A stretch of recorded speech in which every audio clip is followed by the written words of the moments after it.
हमीरपुर से पूर्व कांग्रेस प्रत्याशी डॉक्टर पुष्पेंद्र वर्मा ने कहा कि अगर मुख्यमंत्री सुक्खू और हाईकमान आशीर्वाद देती है तो अवश्य उपचुनावों में उतरेंगे। पत्रकारों से बातचीत करते हुए हमीरपुर से कांग्रेस प्रत्याशी रहे डॉक्टर पुष्पेंद्र वर्मा ने कहा, आज के समय में नेता बनना बहुत मुश्किल है और लोगों से जुड़कर पिछले काफ़ी समय से काम किया है। वर्मा ने कहा कि हर पंचायत में समाज से जुड़े हुए कामों को करवाया है। उन्होंने कहा कि मुख्यमंत्री सुक्खू और हाईकमान आशीर्वाद देता है तो हमीरपुर विधानसभा से उपचुनावों में अवश्य चुनाव में उतरेंगे। उन्होंने कहा कि पिछले चुनावों में भी धन बल का प्रयोग चुनावों में किया गया था और आज उसी का परिणाम है कि चुने हुए विधायकों ने पूरी देवभूमि को शर्मसार किया है।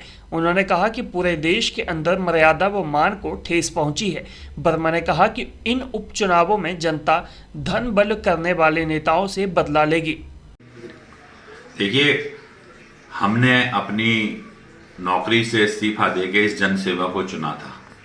पिछला चुनाव हुआ, लोगों का जो भी जनमत था हमने उसको स्वीकार करा और जो हमारी 14 महीने जो इस सरकार के हुए हैं उसमें हमने लगातार लोगों के बीच रह के जो उनकी सेवा थी हमने करा। हमने ये नहीं देखा कि हम हारे या हम जीते, क्योंकि जब आप किसी भी राजनीतिक दल से जुड़ते हैं और नेता बनने की कोशिश करते हैं, क्योंकि नेता बनना आजकल की जो परिस्थितियां उसमें बहुत कठिन है, क्योंकि नेता के लिए सब लोग एक बराबर होते हैं, उसके लिए हार जीत ये कोई मायने नहीं रखनी चाहिए। तो हम लगातार जो है लोगों से जुड़े हुए हैं, उनके जितने हमसे काम हो सके वो हमने काम करवाए।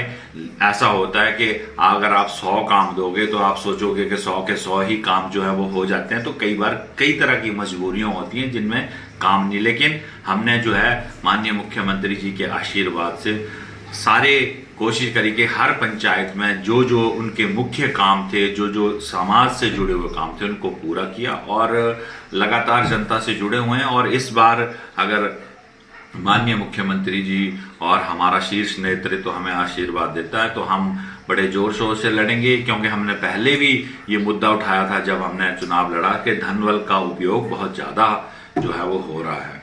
तो आज ये उसी धनबल का परिणाम था कि चुने हुए विधायक भी हताश हो गए, भाई पैसा तो बड़ा लगा, अब वापसी नहीं हो रही। तो आपने देखा कि उससे हमारे पूरी देवभूमि शर्मसार हुई है। इतिहास में पहली बार ऐसा हुआ कि हिमाचल की देवभूमि शर्मसार हुई। पूरे देश के अंदर हमारी जो एक मर्यादा मान था हमारा हिमाचलियों का, एक ईमानदारी और स्पष्ट राजनीति और साफ राजनीति का, उसको बहुत ठेस लगी। और मेरे को लगता है कि आने वाले लोकसभा और विधानसभा के उपचुनाव में जनता इसका बदला इन लोगों से, इन भ्रष्टाचारी बिकाऊ लोगों से। ये कांग्रेस तो आपको पता ही है एक आम लोगों की पार्टी है और कांग्रेस ने जो वादे विधानसभा चुनाव में किए थे, जो 10 गारंटियां दी थी, उनमें से हमने 5 गारंटियों को पूरा किया है। लेकिन आपने देखा कि भाजपा ने उन गारंटियों को लागू करने में भी हर समय जो है वो रोड़ा अटकाया। अभी जो रिसेंटली हमने महिलाओं वाला जो सारे प्रदेश में, वैसे तो वो लाहौल स्पीति में पहले से ही शुरू था, कोई नया नहीं है। लाहौल स्पीति में तो हमारी जो महिलाएं हैं वहां उनको एक साल के 18-18 हजार रुपए जो है वो हर महिला को वहां मिल चुके हैं।